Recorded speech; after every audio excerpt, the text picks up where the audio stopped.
Alright, so we're back, day 2 of iRacing. Decided to get the iRFFBB. Basically what it does, it takes your standard 60 hertz and it filters it to 360 hertz, which obviously correlates and translates to more details felt throughout the track.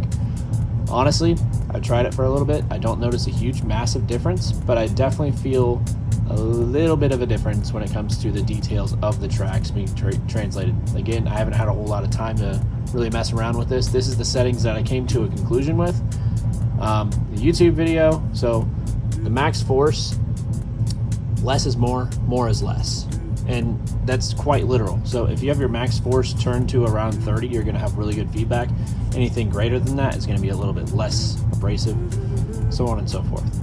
So what I'm feeling basically is, it really boils down to how you have your settings in the game, and you can really fine tune them to be as detailed as you want or not as detailed as you want. There is an understeering and an oversteering effect that you can play around with as well. With this point, I would want to increase the force feedback just a tad bit. Flipping? No. Okay, yeah, I definitely feel already a massive difference. That's much more accurate. As you can see it's picking up a lot more detail now.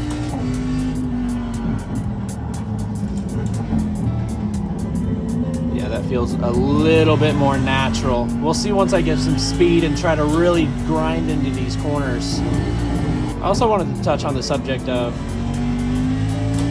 iRacing, Assetto Corsa. All of these are just relative and subject to different gloves, basically. This racing simulator feels good to me. It's not to say that I prefer one over the other.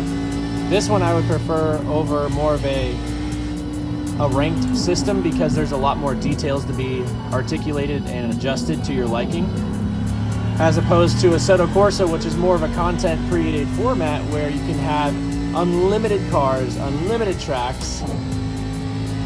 And this obviously, a big turnoff for a lot of people is that it costs a lot of money. And I totally understand that. Totally understand that. It adds up very quickly. I was looking into probably getting a GT3 Porsche or GT4, and I was looking at like $200 just in cars and tracks that I wanted. And I think that's strangely overpriced. But to each is their own. You know, this is what some people really prefer. Do I see the value in doing this long term? I mean, if you got it like that, for sure. But as a racing enthusiast, I could see from a professional standpoint, if you had certain vehicles translated into like real life vehicles, right? Like Daniel Morad, for example. I think he touches on this subject quite really. See the importance of smoothing your gas and brake into corners, and then knowing when to actually touch the curbs and when not to touch them accordingly. Because there's certain speeds and certain angles that you can touch these at, and some that'll completely throw off your line.